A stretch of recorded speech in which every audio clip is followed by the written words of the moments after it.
So ಮತ್ತೆ ಈಗ ವಾಮನಾಗಿ ಬಂದ್ರೆ ಒಂದು ತಾಯಿ ಸೆಂಟಿಮೆಂಟ್ ಇರೋಂಥ ಸಿನಿಮಾ, ತಾಯಿಗೋಸ್ಕರ, ಪ್ರೀತಿಗೋಸ್ಕರ.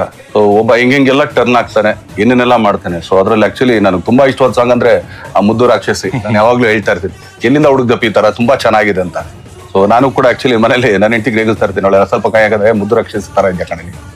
ಸೊ ಆ ತರ. ಸೊ ಒಂದೊಳ್ಳೆ ಎಂಟರ್ಟೈನ್ ಮೂವಿ.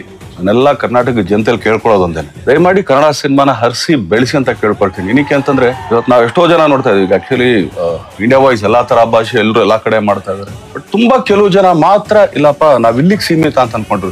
ಏನಿಲ್ಲ, ಆಕ್ಚುಲಿ ನಮ್ ಕನ್ನಡ ಸಿನಿಮಾ ನೋಡ್ಲಿಲ್ಲ ಅಂದ್ರೆ ನಾವು ಇಲ್ಲಿಂದ ಬಿಟ್ಟು ಹೋಗ್ತೀವಿ, ನಾವು ಕನ್ನಡ ಸಿನಿಮಾ ಮಾಡಲ್ಲ, ನಥಿಂಗ್ ಲೈಕ್ ದಟ್. ನಾವ್ ಯಾವತ್ತೂ ಹತ್ರ ಇದನ್ನ ತಗೊಳ್ಳಲ್ಲ, ಏನೂ ಇಲ್ಲ. ನೀವುಗಳು ಕೊಟ್ರೆ ಆಶೀರ್ವಾದದಿಂದ ತೊಡಕೆ ಮಾಡ್ಕೊಂಡಿದೀವಿ, ಆಚ್ ಕಡೆಗೆ ಹಸು ಗಿಸು ತಾಕೊಂಡು ಅಲ್ಲೇ ಇರ್ತೀವಿ. ಬಟ್ ಯಾವತ್ತಿದ್ರು ಕನ್ನಡಕ್ಕೆ ಸಿನಿಮಾ ಮಾಡೋದು, ಕನ್ನಡ ಸಿನಿಮಾನೇ ಮಾಡೋದು. ಯಾಕಂದ್ರೆ ಇದೇ ಚಿತ್ರರಂಗನೇ, ಇನ್ನು ಇದನ್ನ ಬಿಟ್ಟು ಬೇರೆ ಯಾವುದೇ ತರದ ಆಟಗಳು ನಮ್ಗೆ ಗೊತ್ತಿಲ್ಲ.